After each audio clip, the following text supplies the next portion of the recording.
So, I mean, having an impact on your life as a student is one of the most important things that he could do to us as individuals. And we really appreciate such efforts. We appreciate him making time to come and have this wonderful session with us. Okay, keep joining. If you've joined in right now, we're greeting each other. Feel free to send a good afternoon in the chat. We should start in about 1 minute at around 2:15. I'll hand over to the director of the alumni office, Eric Saulo. We're really happy to have you here. And the planning team of the alumni office, we really appreciate them as well. You can see we have 235 people. All right, so over to you, Eric Saulo. You could kickstart the session. Thank you for joining. My name is Don Kamoya, and I'm the Student Council President. Thank you very much, Don, for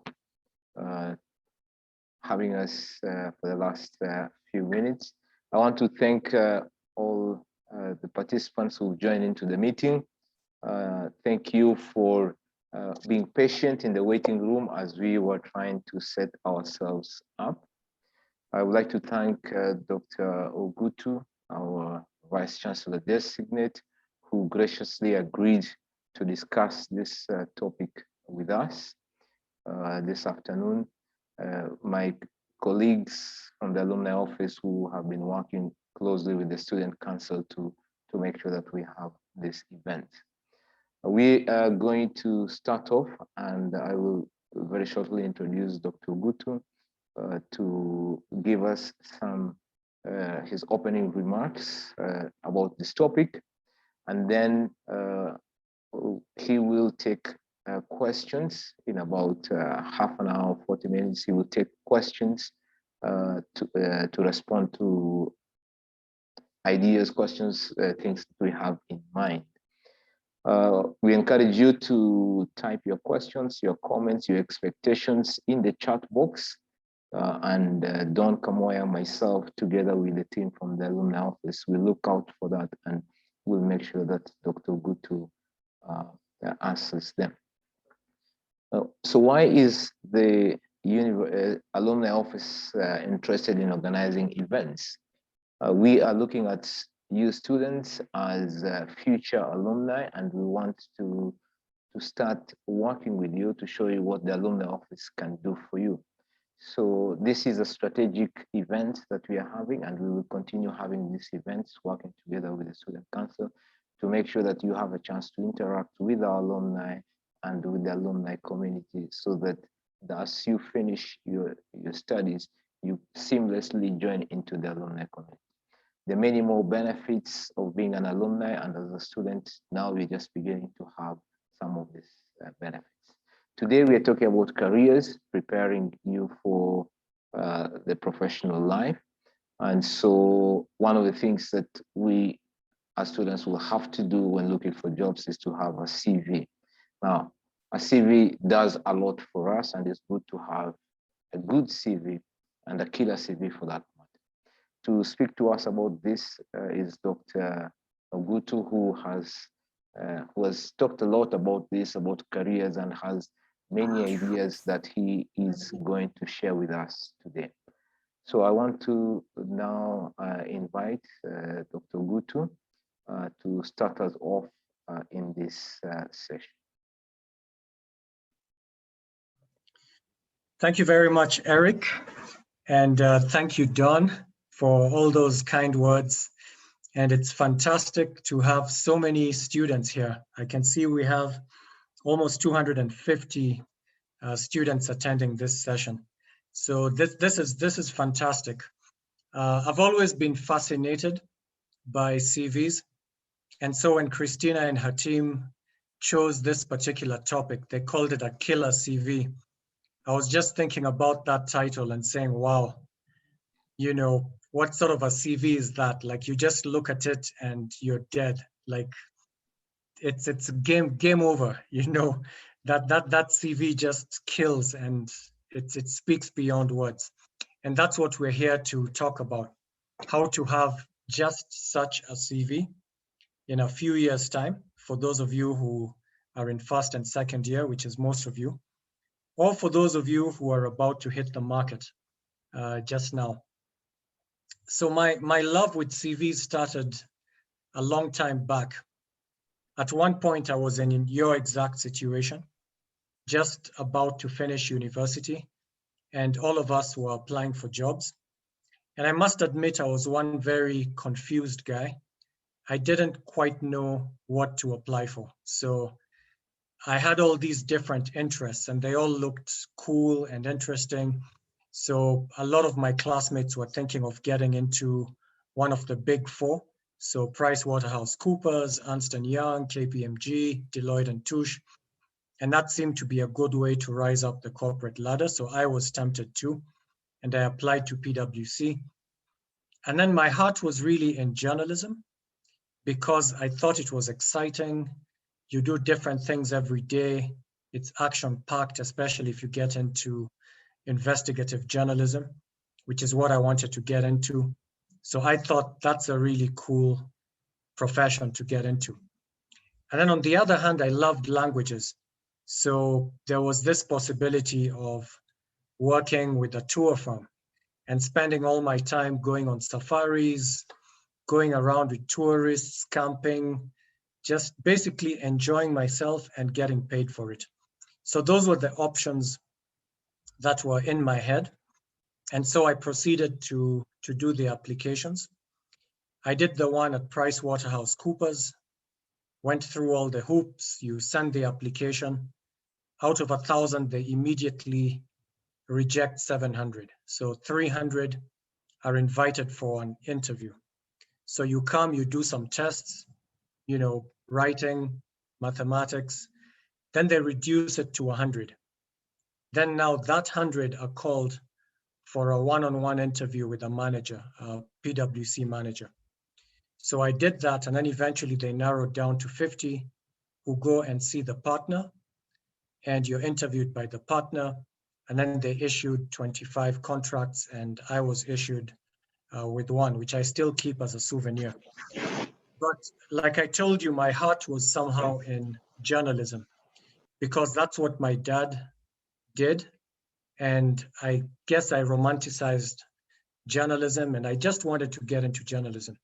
So one day when we were actually given a talk like this one by an economics lecturer who was teaching us, who became a PS, is called Ikiara. And so Dr. Ikiara was giving us his last class and he said, guys, instead of teaching you economics and preparing for you for the exam, let me do something that will help you, which is to help you guys write CVs, show you how to improve your chances of getting a job. So we thought that was great and we attended. And then towards the end, he said, it's a pity most of you just want to be economists. None of you wants to be a journalist because if you did, I happen to know that Nation Media Group is looking for someone. And then everyone in class started pointing at me like, Vincent, he wants to be a journalist. So Dr. Ikiara said, see me after class. So after class, I saw him and he put me in touch with the group managing editor of Nation, who was called Wangedi Mwangi. And I was called for an interview. So this was a very interesting interview. So when I got in there, he had a panel which consisted of the chief editor on the business desk himself and one other journalist. And then they just started quizzing me on journalism, how my interest started, et cetera, and they're very practical. So Wangedi asks one of the chief editor, why don't you send him on a mission? She says, oh, shoot, I've just sent a group out with a car right now. I could have sent him on that. Then they said, okay, we'll give him an assignment on his own. So they told me, we want you to study these shopping malls that are coming up. At that time, they were all sort of mushrooming in Nairobi. And they said, find out whether shopping malls will be the new future, whether they'll take over and totally kill retail trade. Go investigate it You can interview whoever you want. You can say you work for Nation Media Group. In case they ask you any questions, we'll back you up. And then you write a feature on shopping malls. So that's what I did. I had a great time. I went to Yaya, Sarit, Nairobi, the Nairobi Mall. You know, those were the big ones in Nairobi at the time. And we didn't have, I think Village Market was just coming up. So I went and I had a great time, wrote the feature, and they offered me the job, just like PricewaterhouseCoopers. Then the other guys, the tourism guys, they wanted someone who spoke several languages. So I did. I spoke Spanish, French, and Italian, in addition to Swahili, English, etc. So they offered me a job as well. So now I had this dilemma where I'm trying to choose between 3 jobs. And at that moment, the high school, Strathmore School, came to me, and that's where I did my high school, by the way. So if some of you are from Strath, I mean, I did my high school there. So they came and told me, look, why are you doing all this stuff that you're trying to do? And I said, I want to change the world. They said, there's no better way to change the world than being a teacher. Because if you try and change the world on your own, you're just one guy trying to change the world. But if you help other people to change the world, you inspire them to become like you, to have the same fire and desire to have an impact, then it's like you've cloned yourself. So if you inspire 10 guys, you've cloned yourself 10 times. You have the impact of 10 guys. You do it to 100 guys, you've cloned yourself 100 times. Your impact is 100x. So they told me there's no better profession. So the irony of it all is the one job I didn't apply for is the one that I actually took. And then the ones that I applied for and got, I now had the painful job of rejecting them. I actually worked in Nation for a week. And then at the end of that week, I came and told them, you know, but I mean, truth be told, I hadn't signed the contract. Wangedi Mwangi asked me, why do you want to be a journalist? I said, I want to change the world. He said, you're not gonna be able to do that here because you don't have the freedom to write just the heck whatever you want to write. But, and I'd hate to kill the dreams of a young, talented guy. Do you have any other job offers? And I said, I did. He said, why don't you take one of the other jobs? And I said, but my heart is in journalism. And he said, you know, gosh, it's not gonna be the way you're imagining. And I'd really hate to kill your dreams. But here's the thing, let me let you work in Nation for a week. And I promise you after 1 week, you'll come telling me I'm right and you'll quit. But if you like it, then I'll give you the contract to sign. Is that a deal? I said, it's a deal. And I had one of the most exciting weeks in my life. I was involved in 2 investigative journalism assignments. I had a great, great time, but it's precisely that week that Strathmore School asked me to join them. And I said yes. So that Friday night, because we'd work quite late, so I go into Wangedi's office. He's like waving me like, go away, I'm busy. I'm like, no, I need to see you. And he's like, I'm busy. Then I tell him, okay, 1 minute. I'm just signaling outside his office. So he says, come on in. So I come in and he says, so you've come to tell me I was right, correct? And and I'm busy, you know, that was a busy week. There was crazy stuff happening in Kenya. And so he told me, I've been working 24 hours, just leave me alone. I told him, I just need a minute. And he says, you've just come to tell me I'm right and you were wrong. And I told him, I've actually come to tell you that you were wrong. And I had a blast and I had the time of my life. But yes, I will take your advice and I will take one of the other job offers. And that's how it was until many years later when I was the director of the MBA program in Strathmore. He applied to do the MBA and I was interviewing him and we just laughed about it, like, you know, how the tables have turned. You interviewed me, now I'm the one interviewing you. So I've always been fascinated by just how these job applications work. And the other story I'll tell you, this was a student of mine now from Strathmore. So he finished high school. We stayed in touch. He went to the University of Nairobi. He was studying there. And that typical time of the year came when, just like some of you guys, he was finishing, applying for jobs. And then he comes to me and he says, Vincent, you always said, I mean, to them, I was Mr. Ogutu. So Mr. Ogutu, you always said that you liked write our CVs and that you like journalism. So I want to be a journalist too. So I said, fantastic. And then he asked me, would you look at my CV and tell me if this could get me a job at Nation? Because, you know, you told us you actually got a job at Nation. So I said, sure. So he gives me his CV. I look at that CV and I'm in shock. So I just tell him, he tells me, how is it? Is it good? I said, I would just throw this into the rubbish heap, like into the waste paper basket immediately. And he looked disappointed, mortified, because he really wanted to be a journalist. And I told him, and it's such a pity because you're probably the best applicant that we'll ever have. You know, in that pool that's applying this year, hands down, I think you're the best applicant, but it doesn't say so in your CV. Your CV is so ordinary that they would never know what sort of a person you are. And for me to tell you the caliber of this guy, I need to tell you about one of my favorite high school teachers. So his name is Silvano Boruso. He came to Kenya in 1960 from Sicily, Italy, where the mafia come from, or whatever other reason you might know Sicily for. It's a beautiful tourist destination. And he was this amazing teacher, very inspiring. And I'm going to give you one or two stories about him and CVs in a minute.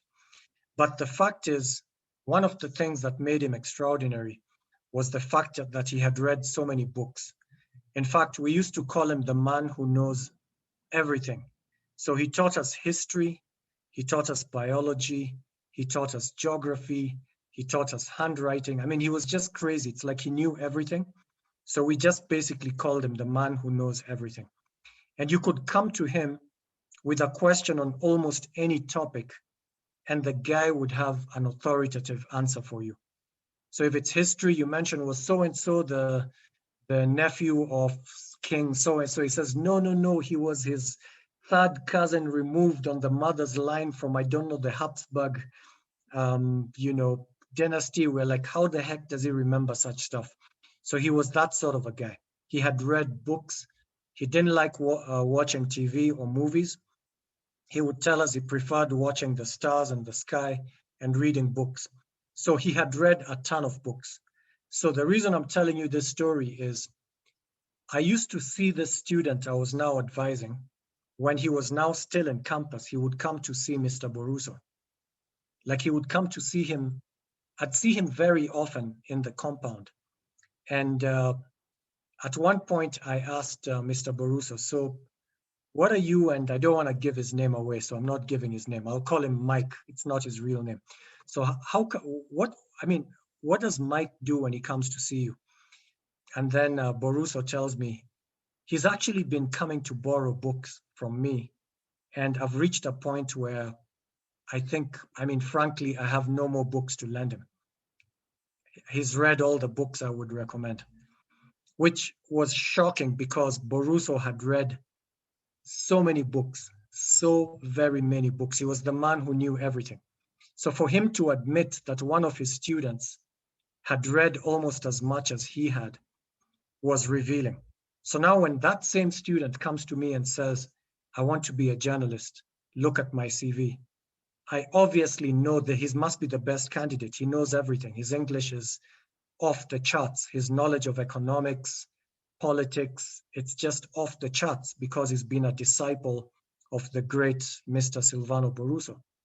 But I look at the CV and it's just, date of birth, primary education, secondary education, the degree, the expected results, he was gonna get an upper second. It looks just ordinary. And I told him, you know, the one mistake that you made is in this one word in the hobbies section. So I know all of you have seen CVs. There's a part of the CV that people put as, you know, hobbies. And in his case, he had a one-liner, you know, hobbies. He said, reading, hiking, movies. That's it. And then he puts referees because he had put hobbies at the end, and then referees. And that's the end of the CV. There's nothing to show you what I knew about this guy. So what I told him is, look, Mike, what we're gonna do, what you are gonna do, is you're going to write 3 paragraphs, okay? 3 paragraphs in the hobbies section. So the earlier section, I don't care about it. I want you to write 3 paragraphs that describe the kind of reading that you have been doing, because it's all relevant for the job as a journalist. And so he went back home. He really was a good writer. He just needed guidance. He came back with a brand new CV. He showed it to me. The first part read like an ordinary CV. Then you come to the last page and suddenly you see the biggest section is the hobbies section. And it's not just got like words, you know, bullet points, the way you tend to put in a CV. It has prose, sentences. The guy has written stories there. 3 whole paragraphs. So it starts something like, I am an avid reader of the classics, of economics, of philosophy, political science, and art. I have read approximately 20 to 30 books on each of these subjects, spanning great works like Machiavelli, and, you know, he starts mentioning all the great works. And then he says, in economics, I subscribe to the Georgian School of Economics, which is in dispute with the Keynesian School of Economics that is all the rage in the world today from the Second World War, because I think it could transform the world. In the area of politics, then, you know, he gives all these stories.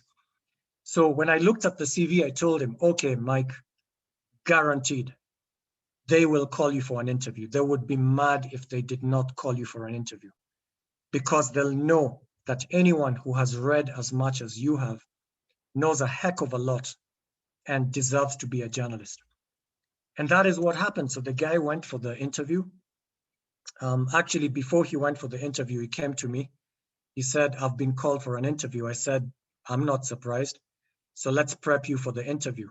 So I showed him, you see all these different things we placed in your CV, they were traps. We were just trapping the interviewers. We were saying crazy stuff that make you look insane, unrealistic, like there's no such guys. Such guys don't exist. So what we're gonna do in the interview is to try and check whether you're just a good writer who's fooling them, or whether you're every bit as good as you claim to be. So those are what I call traps. So we had put some traps, and then I told him, now what you have to do is just knock it out of the ballpark. Make it look like you are being modest in the CV because you didn't have space to tell them how really, really, really good you are. And so now you just mesmerize them. And that's what we did. So I prepped him, he went for the interview, and then he came back and told me, I got the job. I said, fantastic, congratulations. And he says, but I have a problem. I actually got 2 jobs. He said, what? He said, yeah, you know, the interview was for being a managerial trainee. So meaning I would be sent, you know, 3 months in TV, 3 months in radio, 3 months in print, the newspaper, and then eventually they'll post me to whichever I perform best in. So during the interview, the TV guys were so impressed that after the interview, they told me, please, Mike, don't leave yet. We need to speak with you. So they just brought me aside and they told me, we are about to lose an anchor for one of our talk shows. And frankly, you know enough to host a talk show, because with your knowledge of economics and politics, and news is mostly about economics and politics, you could interview anybody in the country and hold your own. And your English is off the charts. So all you need is just a bit of training on camera readiness and things like that. and stage presence, and you're good to go. And by the way, we'll pay you even more than the main Nation Media Group if you take this job instead of the one they're offering you. So now he came and told me, you know, so I have a problem. I told him, look, Mike, that's your problem. Don't involve me. You pick one of the two. He says, but I don't know what to pick. So I told him, okay, are you a writer? Are you a radio guy? Are you a TV guy? Do you know? He said, I don't know. Then I said, then take the other job. He says, but it's paying less. Then I say, what do you care? If after you do it, you discover that's what you want to do. But if you go for the TV job, then you've ruled out the other two. He says, what if someone else takes the position next year? I'm like, you're so talented. Jobs will be available for you next year. You pick what makes sense to you. So he actually took my advice. He took the lesser paying job and he cycled through print, radio, TV, and decided actually he wasn't a TV guy. He was a writer. So he went into print, which is what he's still doing. And he's very, very good at what he does. So I thought I'll tell you that story because a lot of you write CVs like there's this template and I have to follow the template. And once I've followed the template, then that's it. They'll just look at my grades, first class honors, and then they'll choose me. Doesn't work like that. They have a certain picture in their heads of what the ideal candidate looks like. And they're trying to figure out who that ideal candidate is. Now, before I go into like tips on how to write that CV or to prepare to write such a CV, I have a few questions for you guys. So how many people think that the main thing about CV writing is the writing? Like if you write it really, really well, you will get the job. The main thing is the writing. How many people think that that is the case? So I'm not in a position to administer a poll here, but if someone could put a poll here, that would be an interesting question for people to answer. I'll put out the poll for you in a minute. Yeah, sure. So how many people think that the main thing about CV writing is your writing style, like how well you write it? So I'm seeing 15 participants, 16, 14. Wow, some guys are changing their minds fast. Okay, 18. This is out of 291. Okay, I'm giving you a minute as Eric is probably also preparing the poll.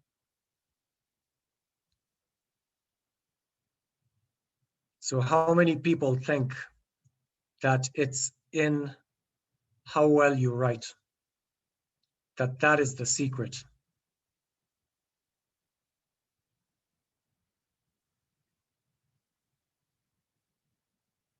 Eric, you've got it out there. The numbers are going up, 38. 40. A minute. Yep. And I'm sure the ones who are saying it's about the writing, you've actually come for tips, like what are the different things you should put in the CV that will make all the difference? And I was telling you earlier about traps, setting traps in CVs. So I love doing that. I just love seeing the interviewers falling for the trap. So maybe I'll give the example I use. So I told you I got the job at PricewaterhouseCoopers. So I set two traps. Actually, one was in the CV and one was in the first interview itself. So in the CV, under experience, job experience, I said that I had computerized some of the functions that Strathmore College at that time, as it was known, was using, that I had computerized. You know, the student records, there were all sorts of things that they used to do. So I had actually made apps to do that. And why do you think that would be a trap, by the way? As I'm seeing, let's see how many people, 36, 34. The numbers keep going up and down. Okay, so there's a poll. Yeah, I'll put up the poll now. Okay, so guys, take the poll.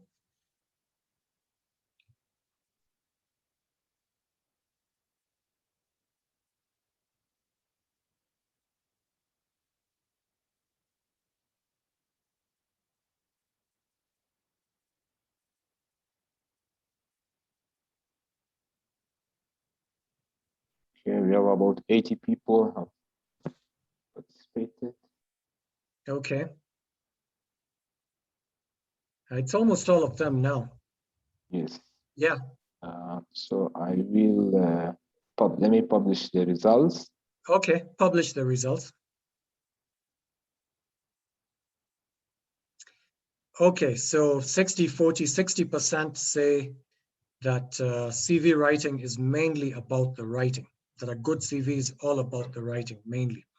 And then 41% say not really, it's not about the writing mainly. Okay, so I'll let you decide who is right as we go through the rest of the presentation. Maybe towards the end, we could do the same poll again, so you can save it if you want, Eric, and we'll deploy the poll at the end and see whether people shift from one side to the other or the other side to the one. Okay, so I was telling you about these traps in CVs. So do guys know what I studied? I studied economics. Okay, maybe I said it earlier. But then in my job experience, in my CV, I'm putting something like, I coded several modules that are used by Strathmore College, School of Accountancy and the Information Technology School, that I programmed for them. This is while I was still in campus. So during my campus holidays, I created all these apps for them. Now, in what sense is that a trap in the CV? Like, what trap am I laying for the interviewers? What do you think? Feel free to type it in the chat. If you are the one interviewing me and you look at my CV, this is Price Waterhouse. I'm applying for an accountancy job. And I've written as a job experience that I've been coding, doing IT related stuff. And I'm an economics student. Is that perfectly normal behavior? So let's see what guys are saying. Yep, so Samuel says, I wouldn't expect me to know that because I did economics. Shalom says, from a non-IT background, showing the capacity. Morris says, got them into thinking what else I could do in different sectors. Shows flexibility, multiple skills. Okay, all around proficient. All right, now, you're all right. It was not the sort of thing you'd expect. But of course, the manager wasn't going to just come in praising me. First, he had to ask himself, is this guy for real? Does he actually know enough to code apps for a school that teaches coding? And then he looks at my CV to see whether I've studied computing, and I haven't. Like, there's no certificate. I have never attended a course. And he says, this doesn't add up. It does not add up. So I'm going to quiz this guy about it. So he tells me, so you worked for Strathmore College during your holidays? I says, yeah. I said, yeah. And he says, but did you take a certificate course there, that a diploma that you didn't tell us about? And I said, no, I did not. He says, and you were coding for them. That's the sort of work that not even the guys who've just graduated can do. How is that possible? And why did you not take a course at Strathmore in coding when they obviously like you? They could have given you a scholarship to do it for free. Why didn't you do it? And my answer, because I had prepped for the interview, was, I was taught by the guy who is running all those courses.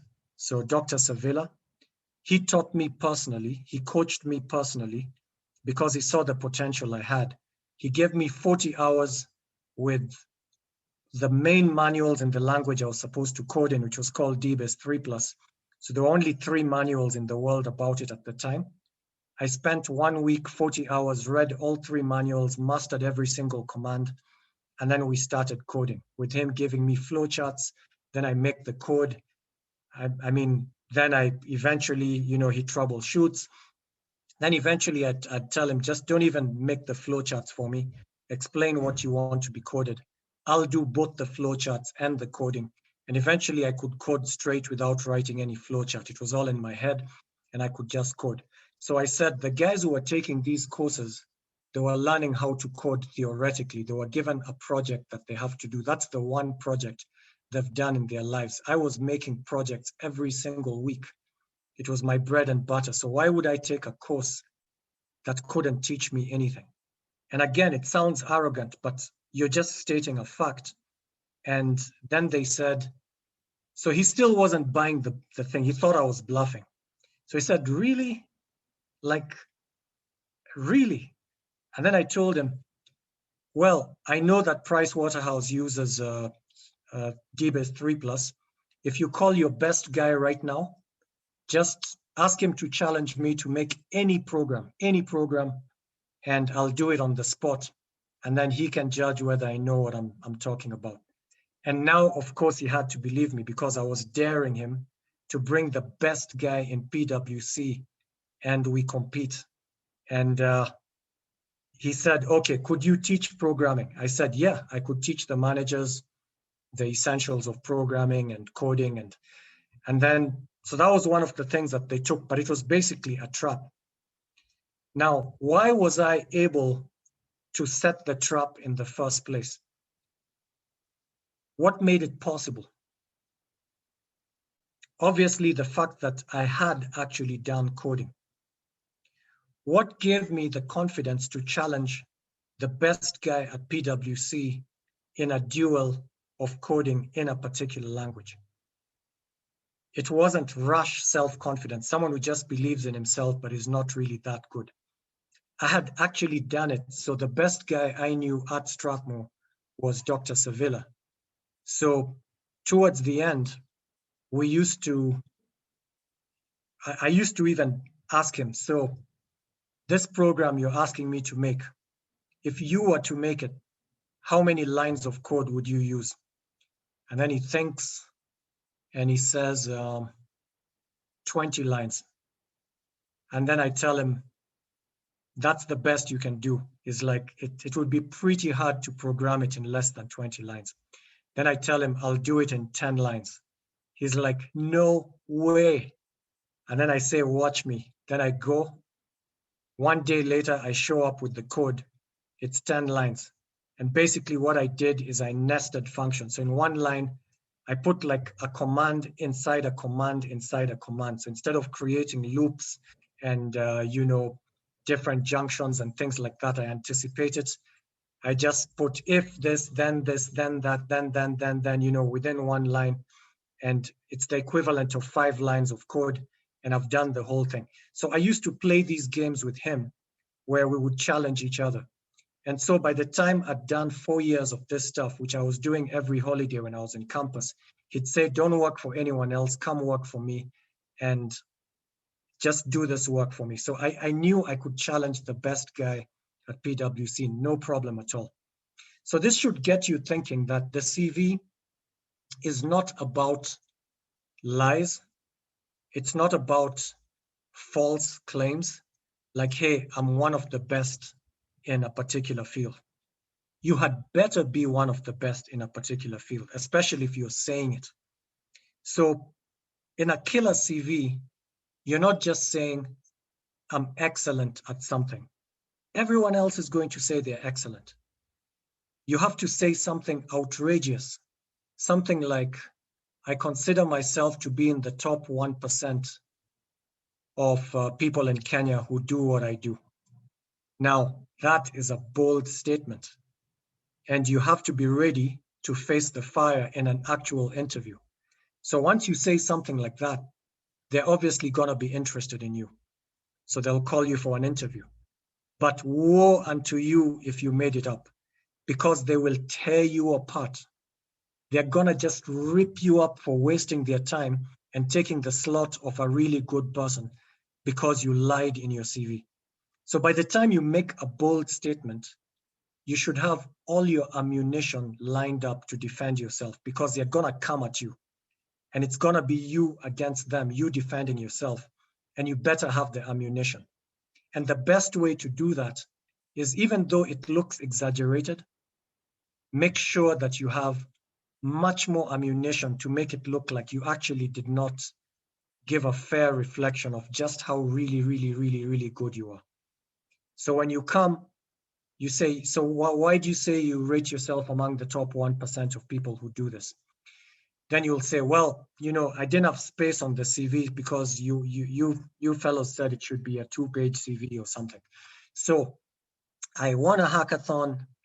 I was featured in the news. I won a global competition.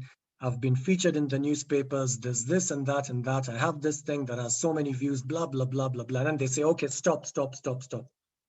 And now you've provided the evidence. You've come with the ammunition. But remember, it has to be real. You have to be really, really good at it. So I promised I'd tell you something about some of my teachers before I show you something else. So I said, Boruso.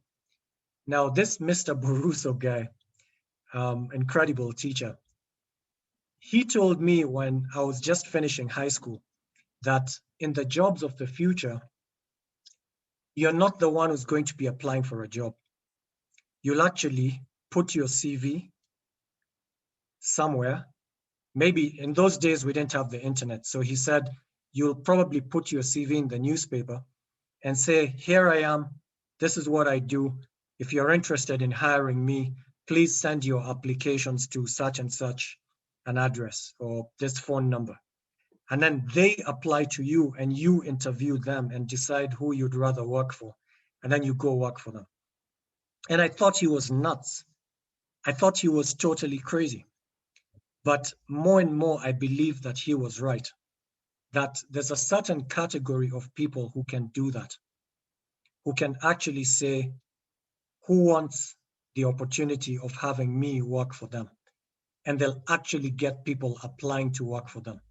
And they will decide who they want to work for.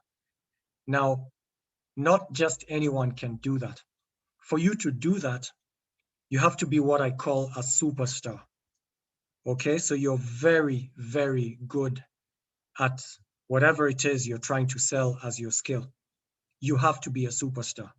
If you're a superstar, then once you reflect that in your CV, people want you. So this is something that I got from Silvano Boruso. You know, he said that's both him and another teacher called Danny Fernandez. The two of them swore that this is what would happen in the future. Now, the thing about these killer CVs is, you've noticed I've been talking about traps. So these traps are basically something that signals your caliber. They let people see just how really good you are. And I thought I would show you a little video that that hopefully will bring this out. So I'm going to, it's a short video. So I want you to just watch it, enjoy it, and then I'm gonna ask you some questions right at the end. So I think Dawn has seen this before. So Dawn, you're not allowed to answer my questions. So let me hit play.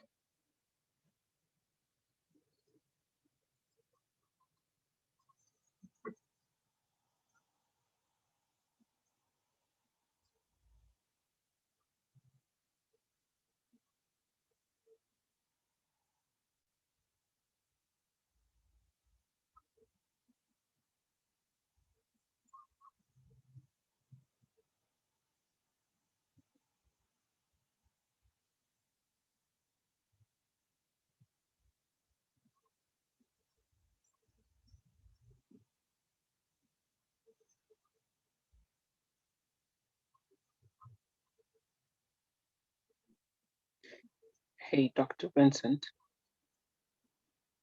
did you share the audio? We really can't hear anything. Oh, okay. Let me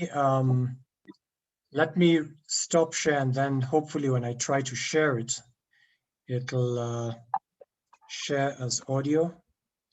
All right. Okay, so let's see. It just says I'm screen sharing. How do I change that to audio? How do I share it as audio? At the bottom of the sharing screen, Yep. there's a checkbox that asks you to allow to share the computer audio Is it under at the bottom. advanced sharing options? When you start the screen share, as you choose the Okay. Got it. Okay, guys, so here we go.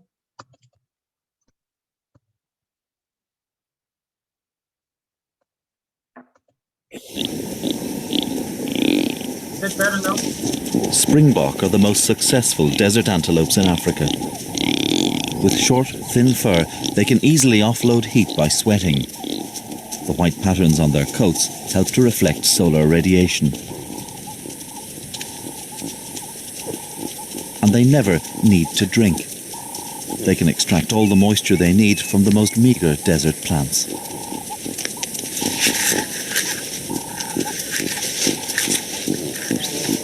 But in southern Africa's deserts, there's a lurking challenge. Cheetahs shadow the springbok herds. They too evolved in the desert. Thinly furred and lightly built, everything about them is designed to deal with heat and speed.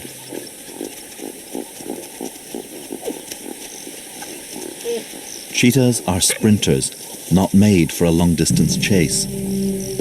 So they must get close. But springbok have keen senses.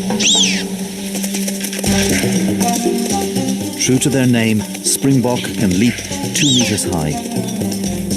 It's jumping with a purpose. It signals a warning to the others and confuses attackers.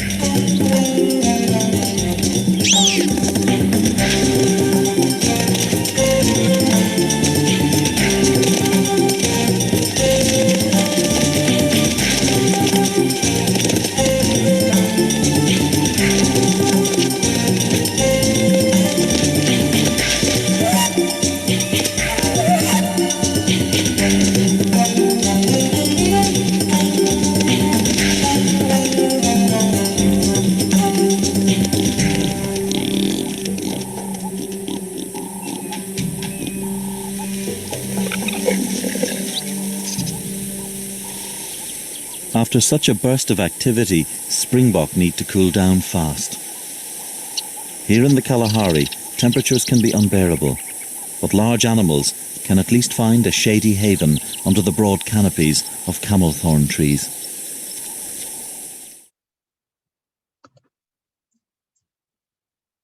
Okay, so sorry it took a while to get it started, but when you're sorry, I have to stop ads.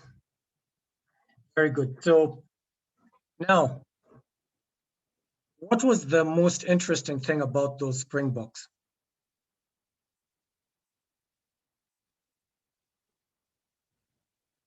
Feel free to type it in the chat if you're not able to unmute yourself.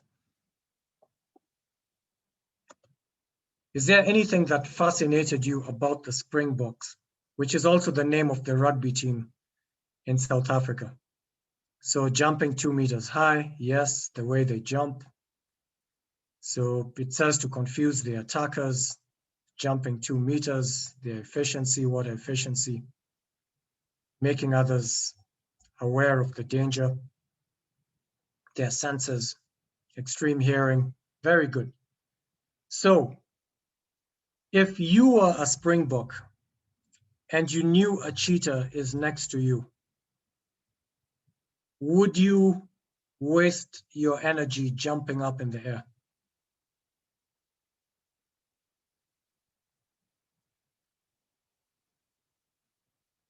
Would you?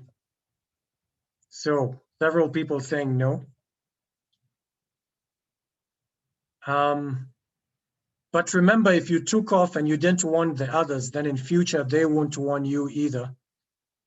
And so, you know, it might be a bad idea not to jump to warn the others, right? Because you create a custom of warning each other, which could save your lives in future. So I get that they might jump when they see the cheetah and start running. What I don't get is why they continue jumping after everyone has got the message. The memo has been sent, everyone has read the memo, everyone is panicking and running. So why the heck are they still jumping? And not all of them, just a few. When you know you're on your way out, you're running, everyone's been warned. Why on earth would you keep jumping? And remember, any moment from now, that cheetah could come to you. You need all the energy you need to run. I don't know how many of you have sprinted, and the way you feel when you're sprinting, the way you're out of breath, you run out of energy. Those of you who are runners. So imagine wasting the energy jumping up and down when you should be running straight away from the cheetahs. Why would any particular springbok or impala or deer keep jumping? And Valerie, I think you've got the answer, so I'll just read what she says. So Valerie says to show them that they still wouldn't catch up. So that is correct.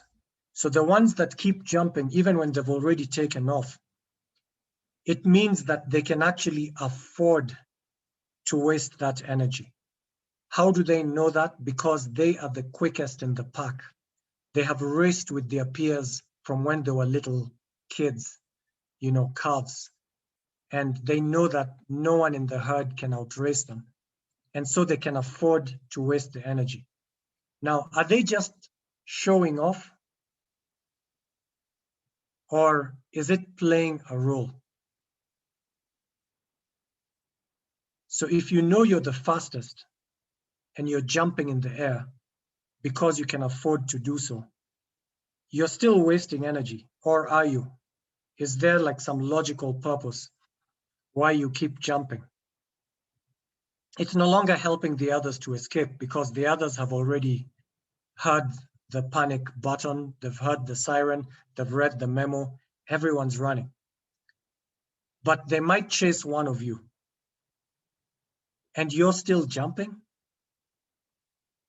And the answer is you're sending a message to the cheetah. So Denzel is saying luring the cheetah to chase them, hence saving the slower springboks. Now that is a little too altruistic for a springbok, except springbok mothers. The mothers are altruistic. They'll risk their lives for the kids. The others are not, they're not like trying to attract the cheetah to them. They're actually sending a message to the cheetah. What's the message they're sending to the cheetah? And it's not luring them to follow them.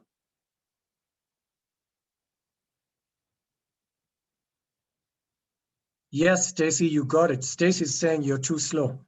So the message to the cheetah is, hey, look here, Mr. Cheetah. If you're a cheetah and I'm a springbok and you eat springboks for lunch,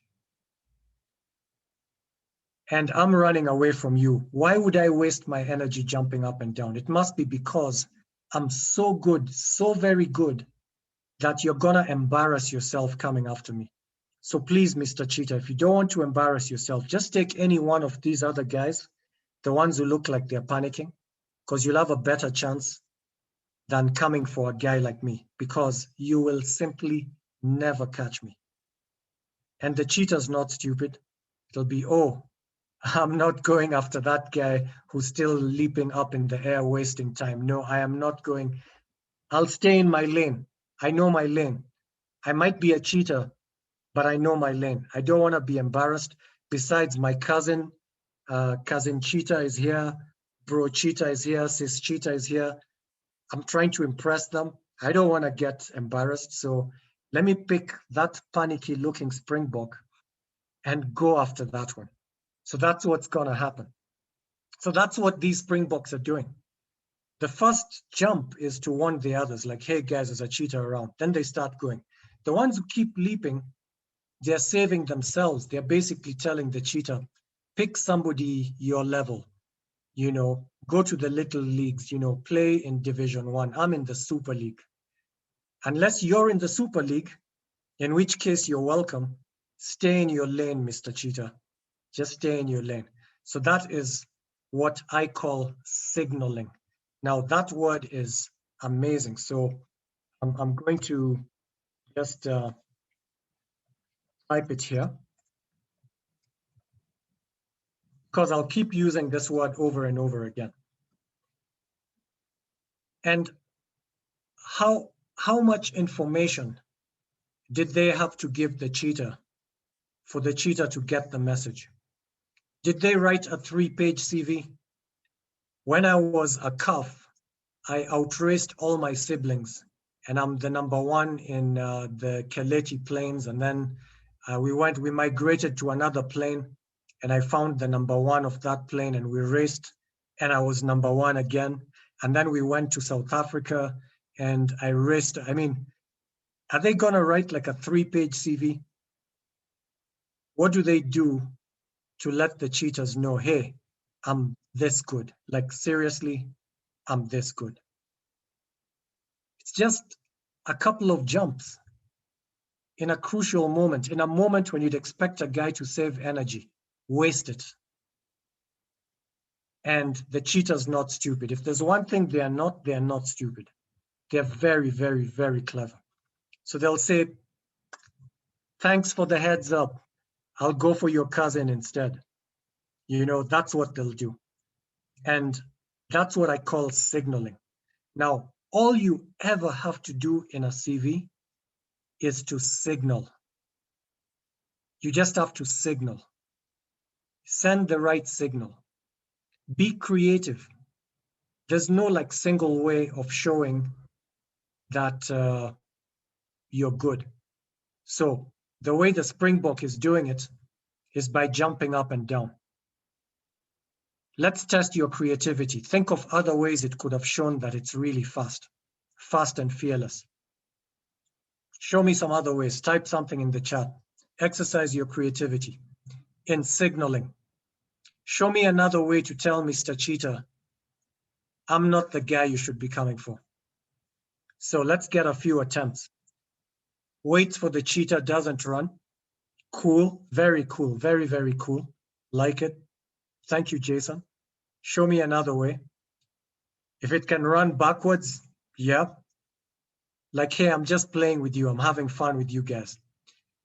Run towards the wrong direction. In other words, run towards the cheetah, correct? Like say, I'm coming for you guys. I know something you don't. Act sickly. Joyce, that might not be very smart because they'll actually come for you. That means you actually do want to race. But remember, you don't know if the other cheetah is the king or the queen of the pack on the other side. So I would not advise that strategy of acting sickly and drawing them to you, because it might be your last day to play that act. So these are just creative ways of signaling. So let me give you other examples, okay? So let's say you want to audition. You want to be part of a music troupe, okay? You want to be their lead singer. So how do you apply for the job? 3-page CV, 5-page CV, show all the music grades you got in high school, at the Conservatoire of Music, at the Royal Academy of Music, write pages and pages. Clara says it, just sing. Send an audio, correct. Send a 5-minute demo tape. And if you're good, you're good, as in game shot, you just do it. So when I went to Strathmore School, I was telling you I was a teacher there. I really enjoyed being a high school teacher. And there were all these clubs. And so one of the ones that I was a patron for was the music club. And so the students would audition to join the choir. And I was one of the teachers vetting them.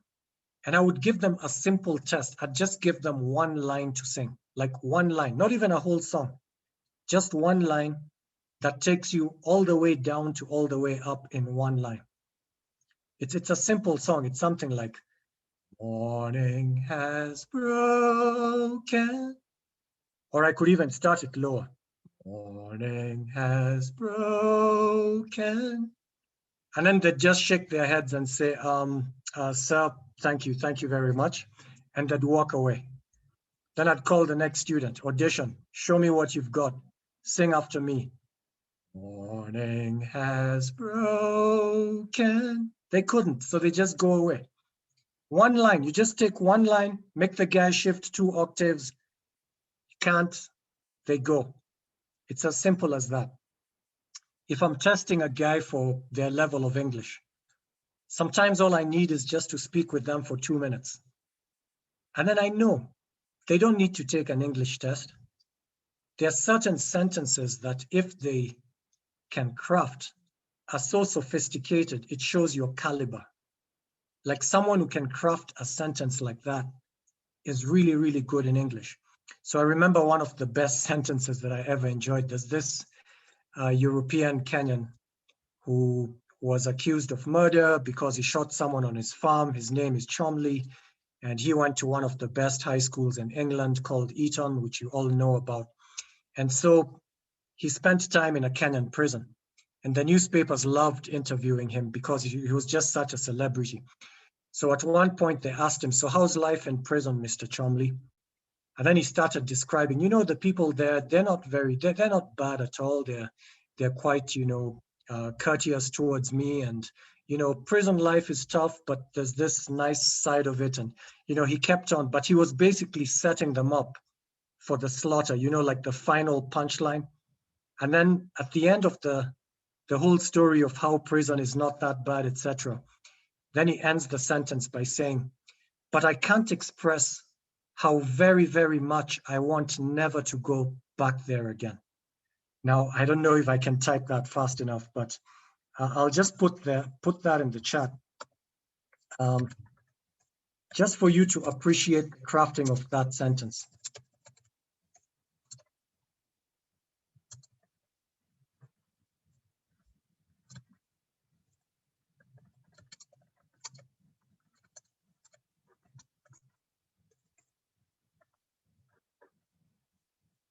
So check that sentence out.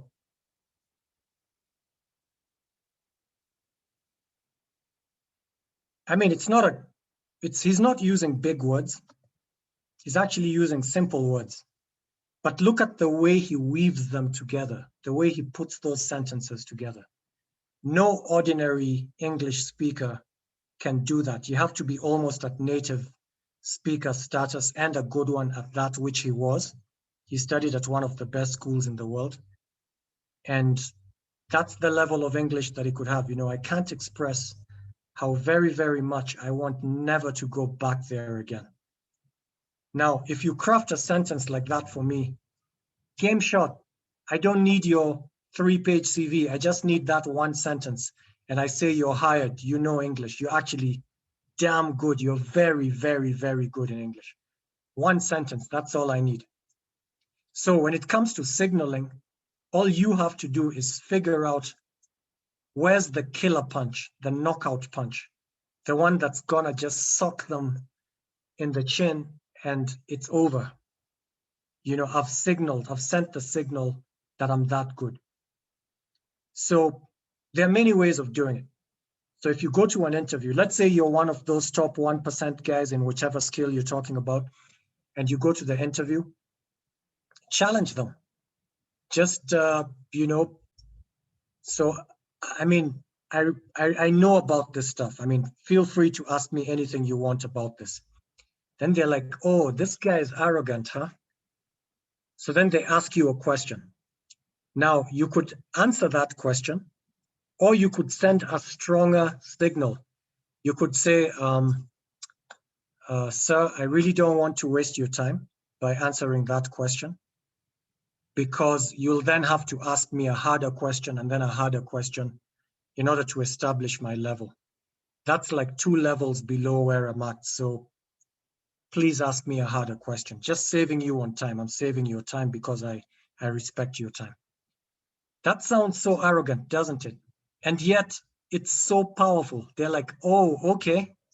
So this person is trashing my hard question and saying it's not hard enough.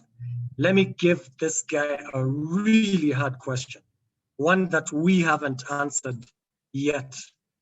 And then they ask you, if you are in this situation, what would you do? Then you say, wow, that's a really, really good question. I think I might try this approach. Then the person admits, actually, we tried that, it didn't work. Or it didn't. In that case, probably your best bet is to try this other approach. Says, actually, we tried that too, but it didn't work. And you're like, gosh, wow, this is a really hard question. Thanks for asking it. I mean, I'm really intrigued. I think if I were you, I would try this. Then they say, we actually haven't tried it. You think it would work? Says, I think so, because if it's not working because of this and that, that leaves out this, therefore by elimination, it must be this. Then he says, do you have, like, just stay on after the interview, I want to see you. Then they interview other guys and they call the team. So we found the guy. The guy knows his stuff.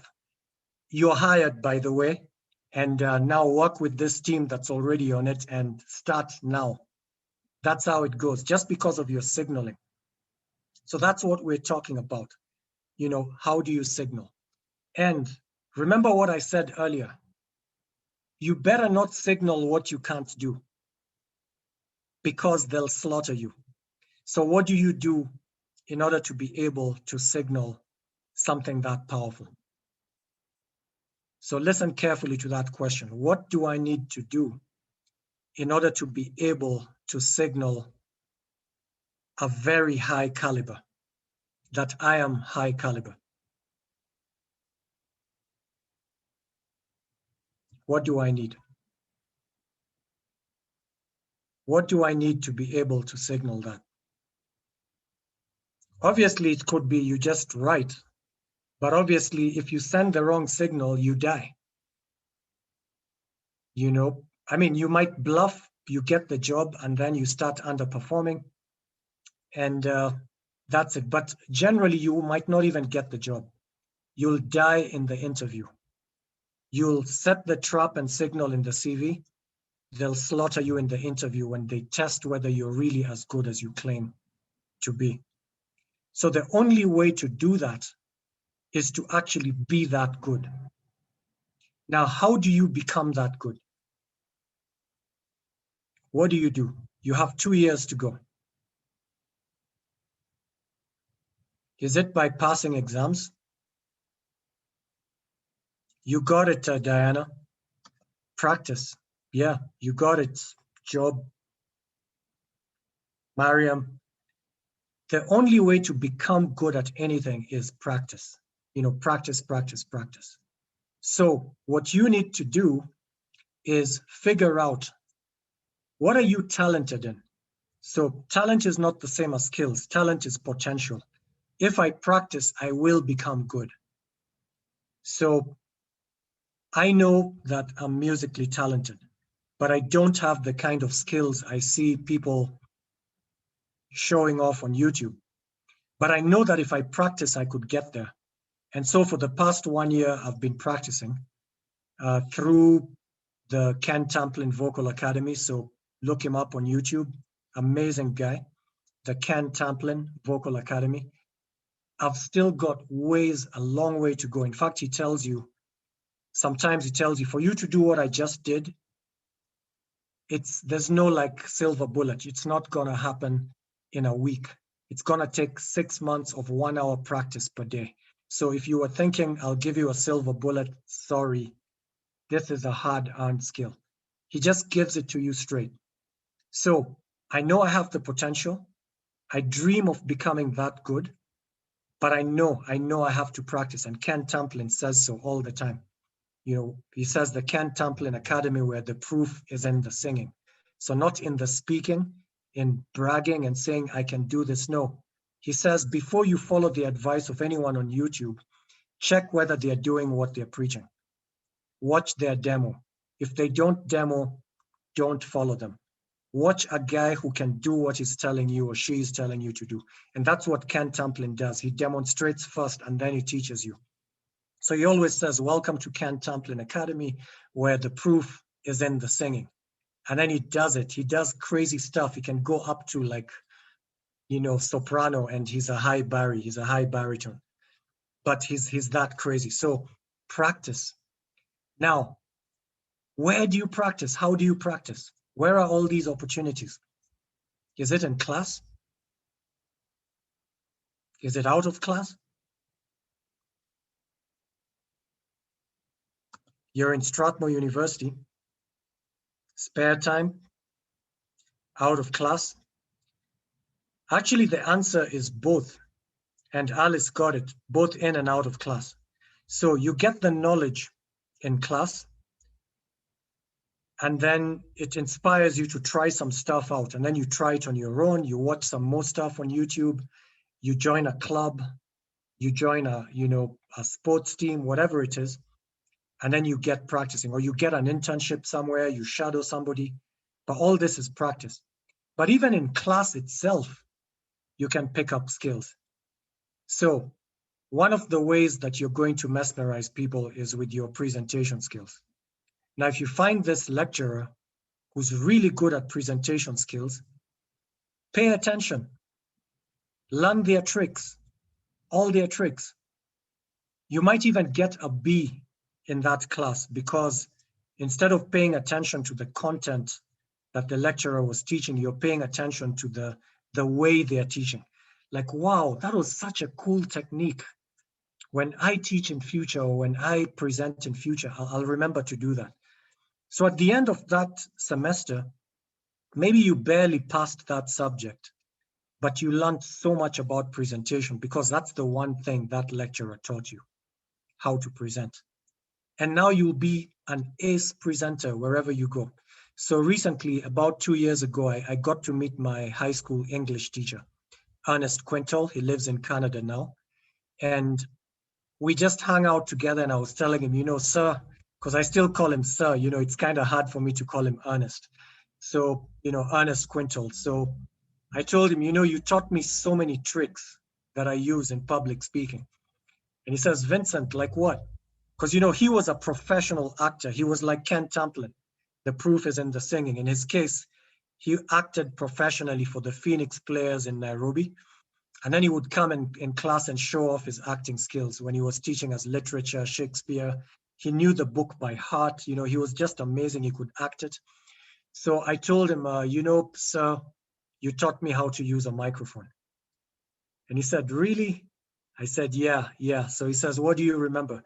So I told him, okay, you told me the exact distance it should be from my mouth, something like 11 centimeters. And then you said I have to keep directing my voice consciously at it so that my voice is going straight into the mic. But because of public speaking, you have to keep eye contact with the people around you. There's a chance that the mic will misalign with your voice because you're keeping eye contact. So how do you do both? By moving the mic, by sort of like fixing it in front of your mouth.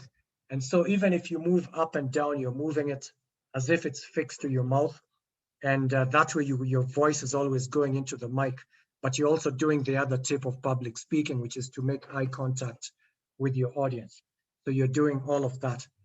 And then he says, listen to yourself, not directly, but off the loudspeaker at the far corner. And then look at the eyes of the people in the far corner and check if they're engaged. And if they are, you know you can be heard. But you should hear yourself off the speaker on the other side. So you almost don't need to ask people, can you hear me? Because you should hear yourself first off the speaker. And if you can't do that, then you keep tampering with it and fussing until you're sure you can be heard. Then you start speaking. And then he was like, wow, Vincent, you paid attention to all of that. I said, sir, that's not all. The coolest thing is what you said about the consonants. He's like, what? Then I told him, you said, exaggerate the consonants ever so slightly, because when you use a consonant, it's a glottal, it's like a stop. So you have vowel sounds coming out. And then when you pronounce a D or a T, you block you put a glottal stop and you stop the sound. And if you exaggerate it, then the difference between the words is perfect and people hear you clearly. So if you speak very fast, then it's slurred. But if you speak with just a little bit of exaggeration on the consonants, it is so clear. And then I was like, wow, because I remember being in an event where there were several people speaking before and after me. And then actually it's Mr. Boruso himself who came after the event. This was a funeral. And then he says, you know what, Vincent, I couldn't follow what the other guys were saying, but I could hear every word you said. And this was at Holy Family Basilica.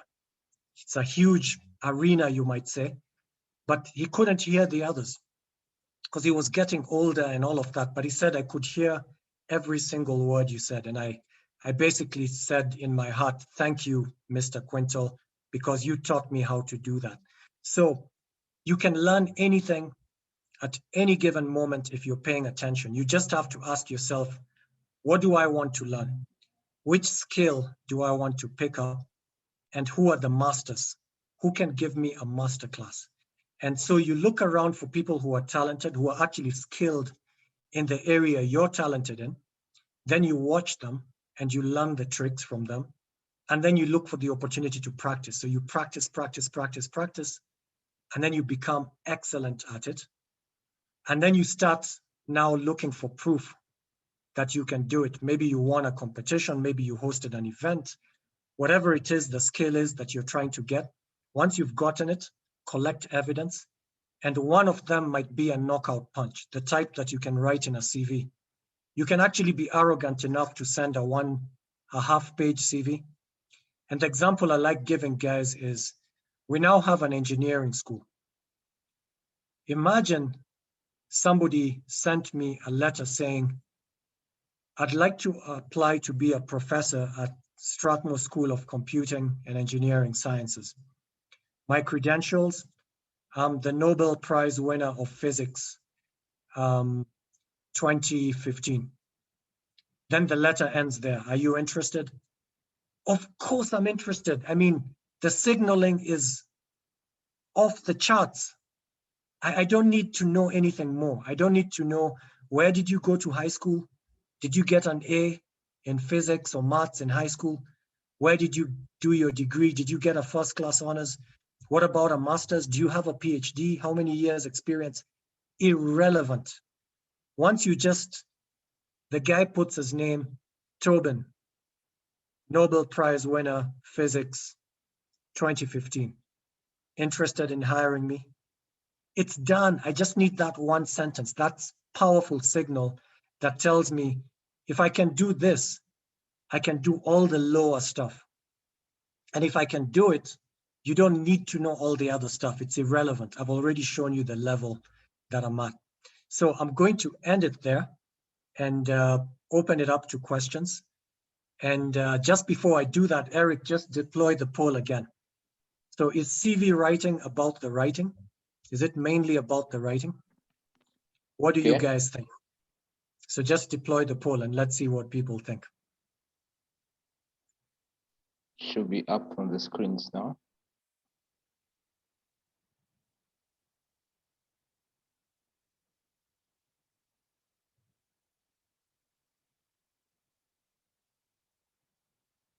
We're at 50%. Okay, keep going.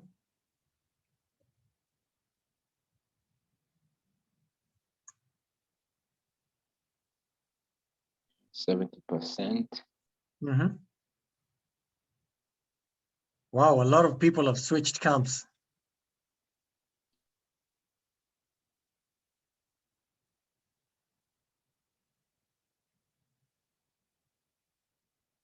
Almost there. 2%, almost there. Mm-hmm.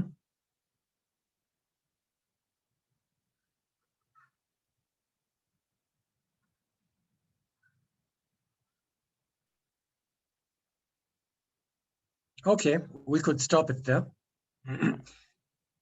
So look at those results. People have really switched sides from yes to no.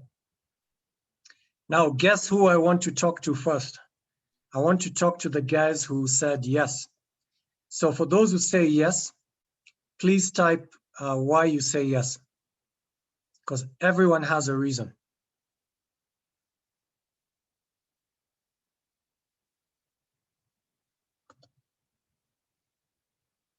So those who said yes, feel free to type in the chat why you think a good CV is all about the writing, that it's mainly about the writing. Because you might have a good reason based on what I said. Anyone?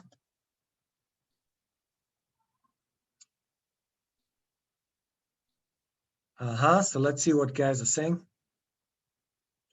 So signaling is how you bring it out on paper. That's true.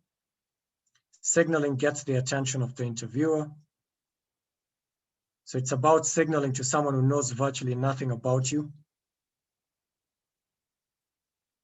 Yep, so how you present it. Yeah, so you could be very good, but you don't know how to signal, and then you don't get the job. Regardless how good you are, if you can't present yourself, signaling doesn't work in your favor.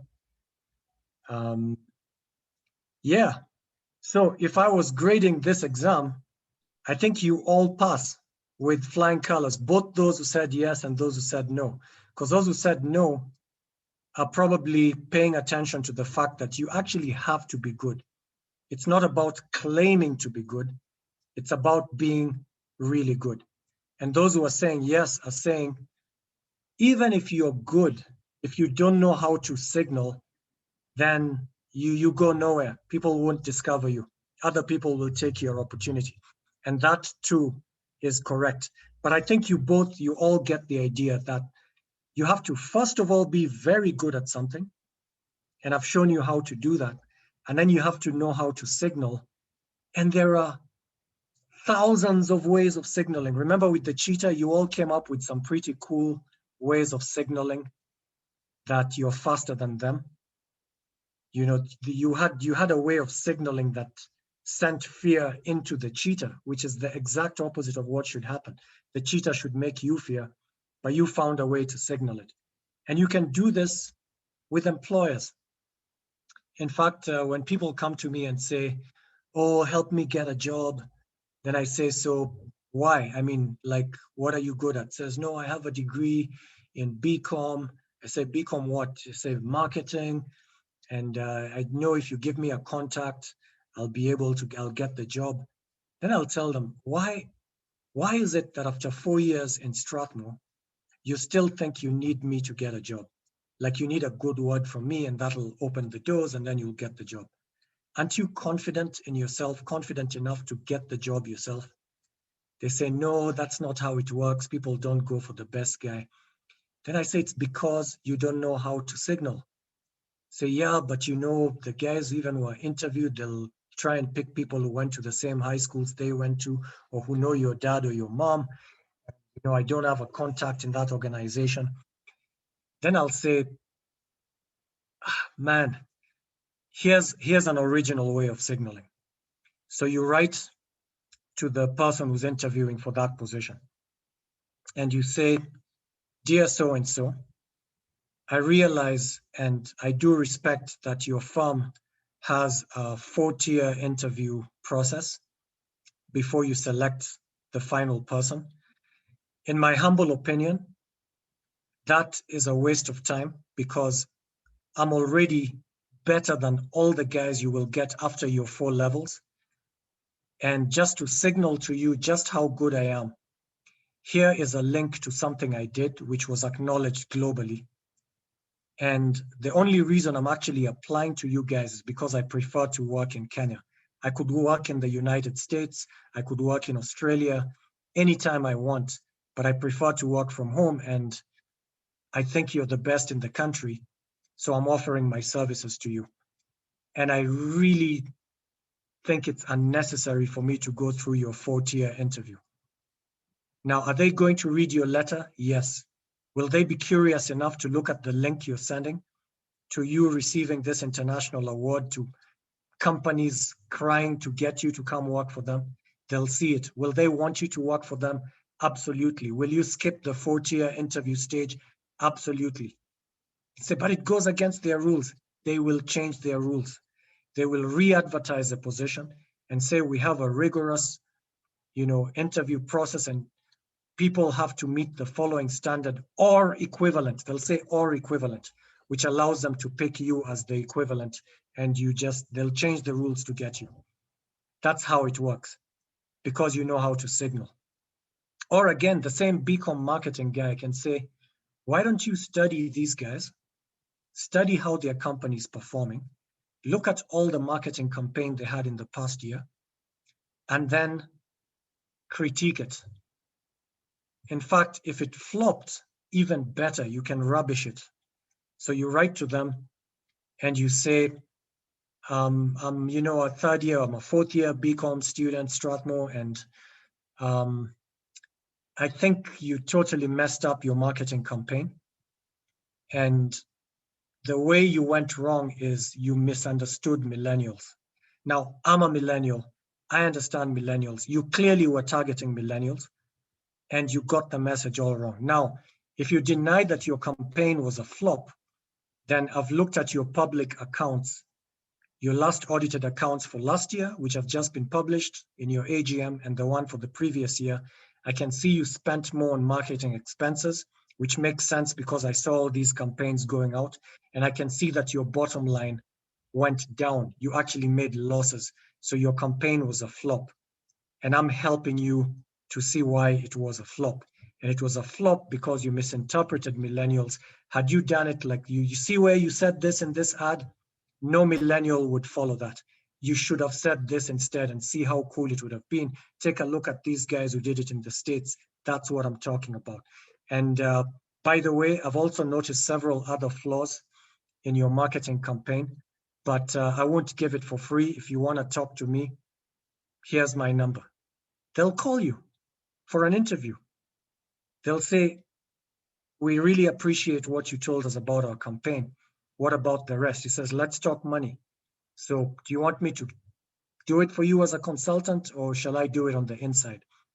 Because remember, what I'm telling you is from publicly available information, and I use my research and marketing skills to write this report. Now imagine what I could do if I was working on the inside, having availability to all your data, what your customers say, what your employees say. Imagine what my skills could do. So anyway, it's your call. You can either hire me as a consultant. I'm very expensive. I'll charge you per assignment, or you can have me on the inside, pay me a good salary. It'll be a lot cheaper than me as a consultant. I don't care either way, your call. That's signaling, my friends. That's exactly how you do it. So if you have the skills, it's like the shops do it all the time. They give you a little taster, like here, taste. Then you're like, oh my gosh, this tastes amazing. Say, okay, so a full packet costs, 300 bob. You're like, give me 3 packets, and you buy it on the spot. Why? Because, taste these crisps, they're really better than anything you've eaten before. They give you a free sample. You're like, I want the whole thing. That's what you do with these employers. Show them just a little bit of what you can do for them. Give them value, and then tell them, you want the rest of it? Let's talk shop. So that's how you do it. So anyway, open to you guys for questions.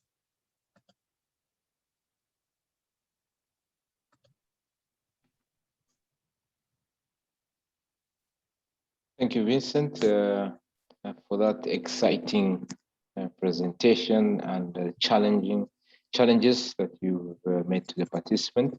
I see Chris has his hands raised up. We'll take that question.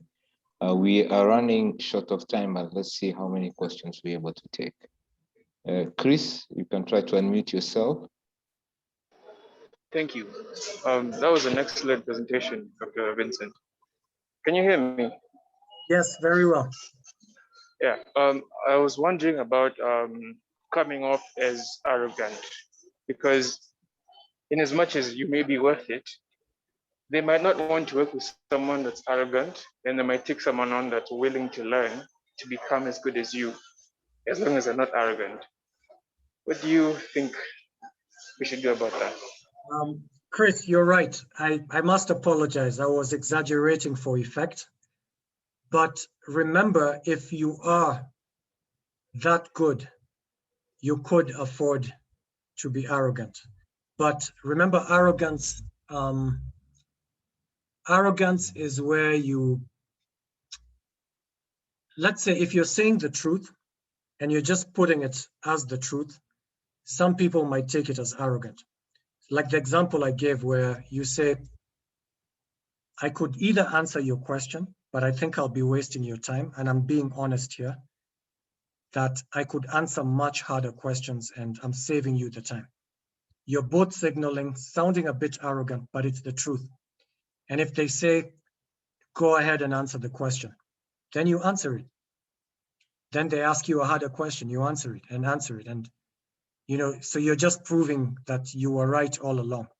So you have to have emotional intelligence here, Chris.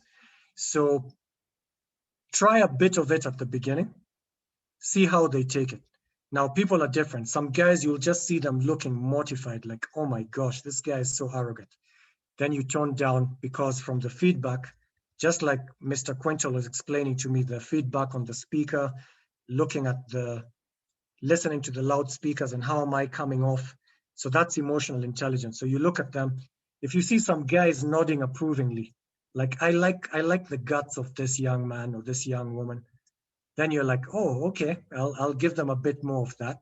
And so it's also part of the strategy. So you have to gauge, are these people so old school that they'll see this as outright arrogance? And you can also do it in, they talk of humble brag, and I'm sure you're familiar with the concept. So there are ways of doing it where you say, I don't really want to show off, but then you do show off, you do show what your capabilities are. But it's a thin borderline. I agree that in some cases they might say no, but if you really are that superstar and you're here to stay and you're going to either choose them or go to the competitors, they'll probably want you in. They'll probably want you in with some caution on how you should operate, et cetera, et cetera. So you might still get it, but yes, point taken. Gauge the terrain before you go all out and come out as arrogant. Somebody had asked about entrepreneurial skills. I agree, because this is actually the gig economy. And that's why Danny Fernandez and Silvano Boruso were right. In the future of work, you advertise yourself and people come to you. Could you work for us for 1 day? Could you work for us for 1 week? Could you work for us for 3 months? And you're moving from gig to gig to gig. So you're actually an entrepreneur who's self-employed, selling your skills. So these skills can be used that way, or you can use them entirely within one organization as an employee. But they give you the freedom to choose to be an employee or an entrepreneur. More questions? There's a question from Clara, and she asks, with the rise of the use of applicants tracking systems to scan CVs by organizations who are recruiting, does all this about all the things you mentioned about killer CVs still apply? Very good question, because you then have to choose one of two paths. If you're going to apply the ordinary way, which is go through their process, then you will have to learn the skills of writing CVs that are monitored by computers, most of which has to do with keywords. There are certain keywords, technical words that they want to see. And the more they see of those words, the higher your CV rates. So you have to kind of do your research, figure out what are the keywords in that field, splash them all over your application so that it rates you higher. Ask the insiders who are probably Strathmore alumni working in that company, what do you people highly regard? They'll give you tips and you can actually do it. And then now there's even software that helps you prepare to make a CV that will be rated higher by other software that gauges the quality of your CV. It's an amazing game. So people will come up with one thing, but then other people will create software that preps you. I just don't have the names at the tip of my head, but I've got them listed down in my list of resources that a person could use. So definitely worth looking into. But I'm talking of finding alternative routes, getting in their face so that they see you, you stand out. And some of this might have to do with the clubs that you join in Strathmore University.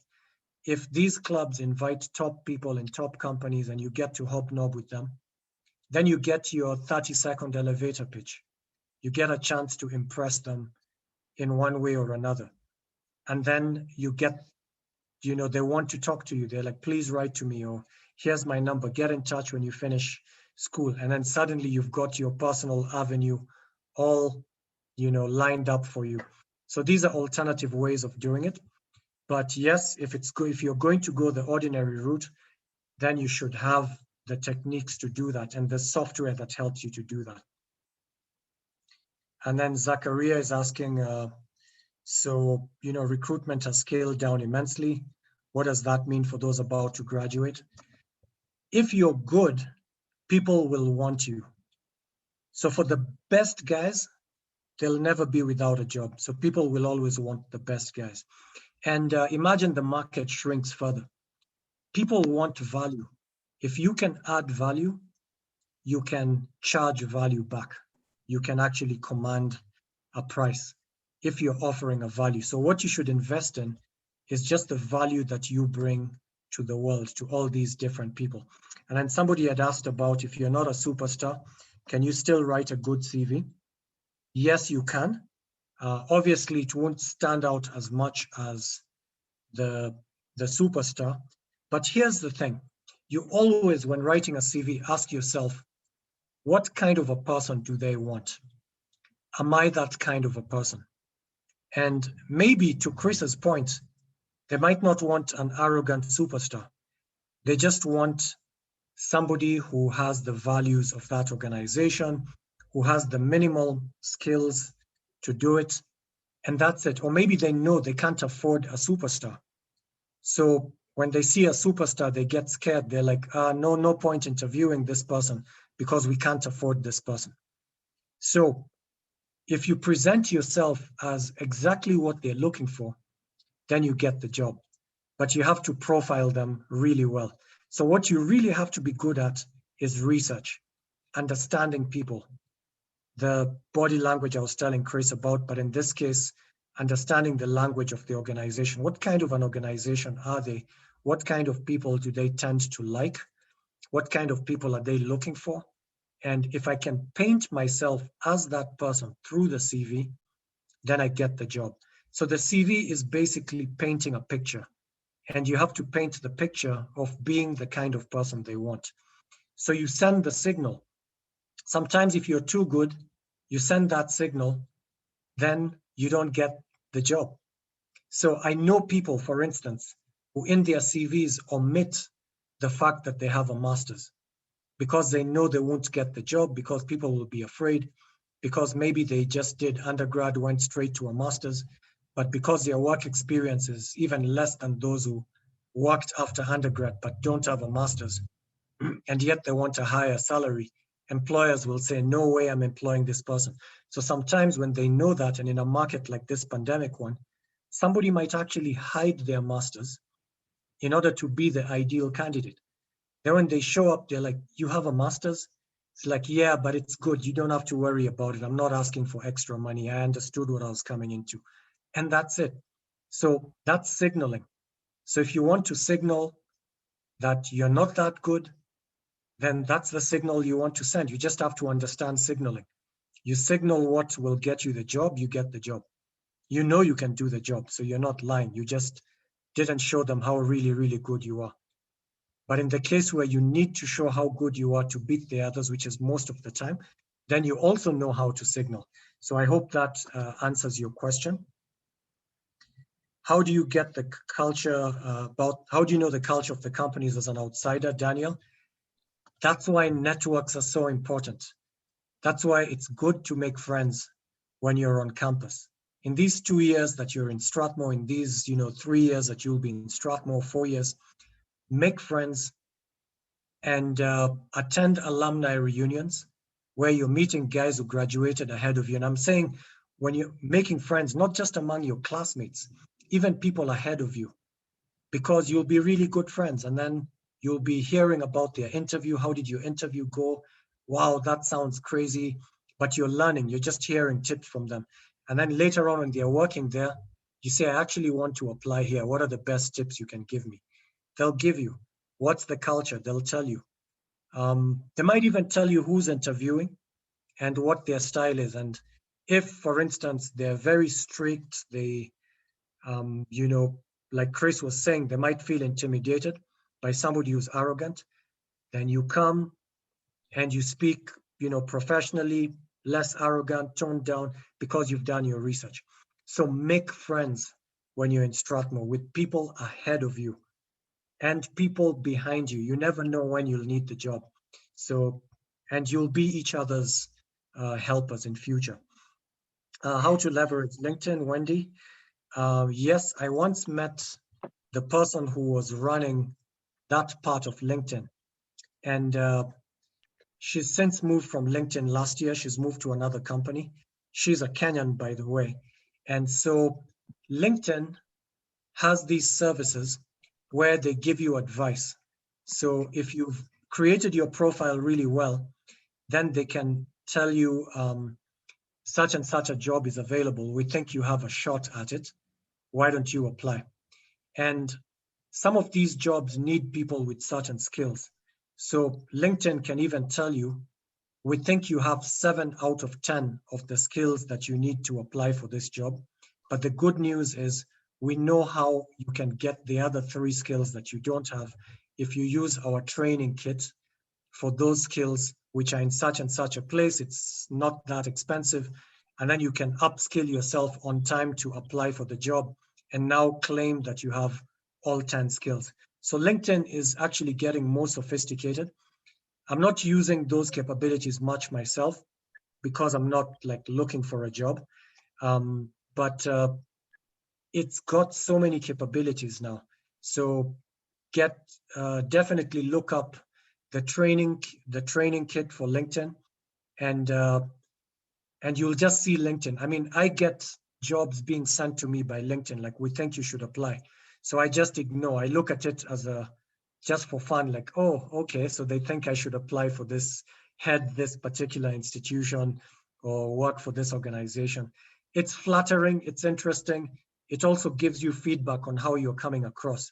When they start inviting you for higher and higher caliber jobs, you know you have a good profile. Like, wow, LinkedIn thinks I could apply for such a job. So very, very cool. Dr. Ogutu, Yes. One last question I'm told by Don. Yes. Okay. Hey, Dr. Vincent, I personally didn't have a question. I was just telling you that we could take one more from the crowd and then we could finalize the session. Okay.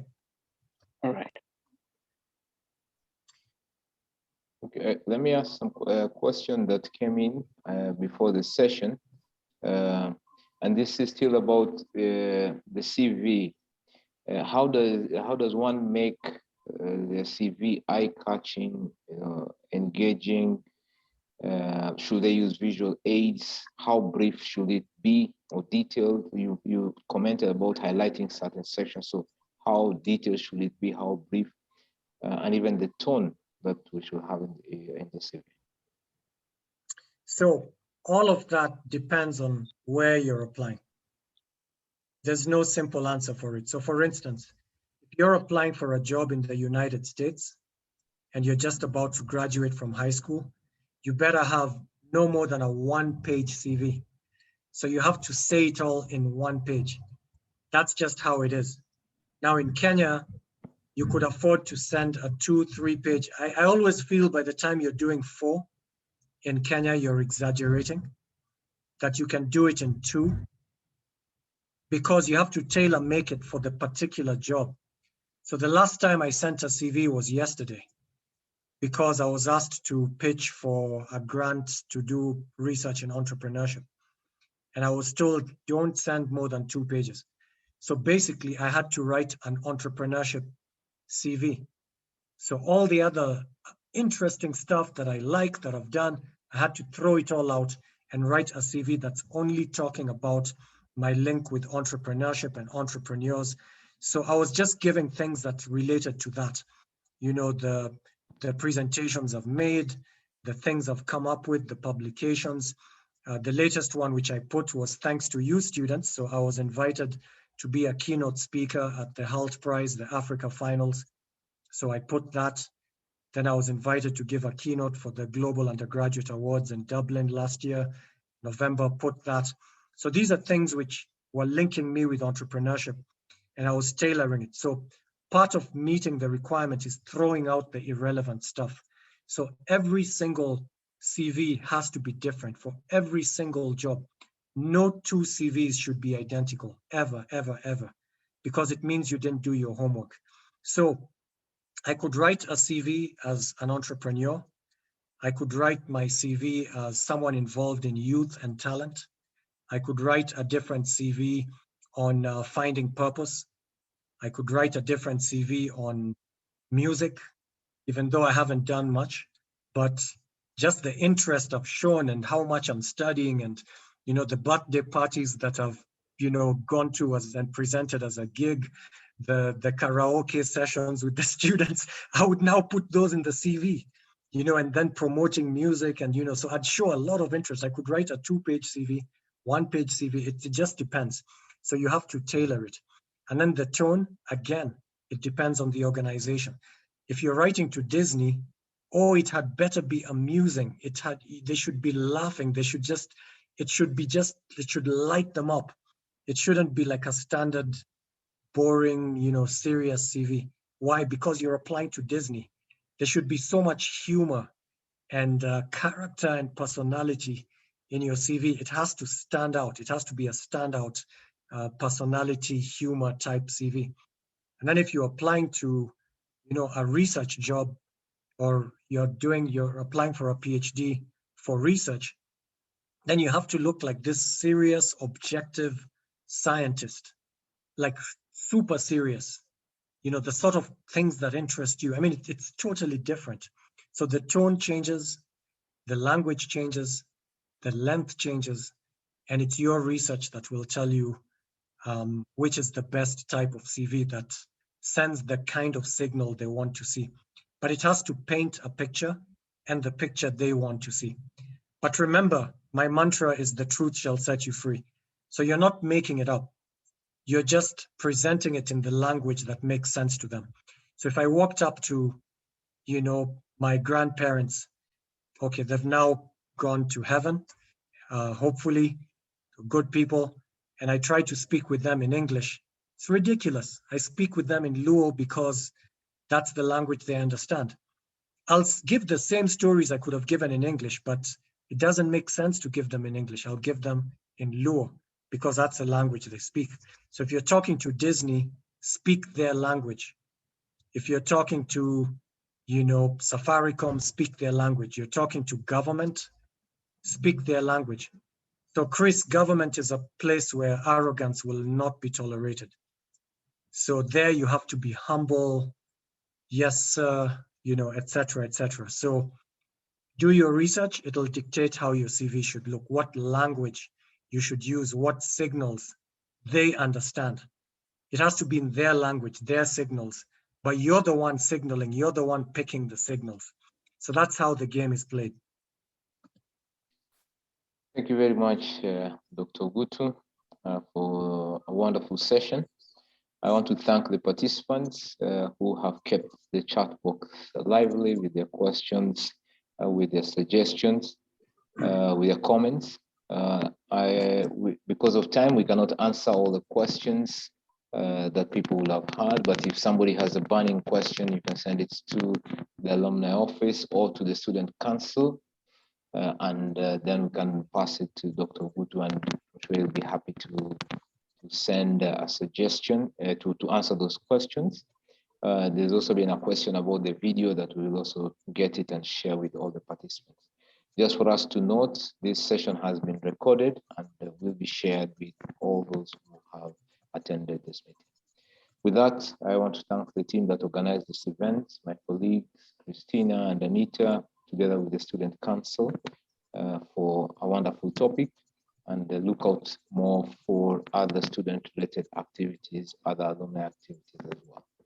Thank you very much, and do have a good weekend, stay safe, and till we meet next time. Thank you. Right, bye guys, been a pleasure.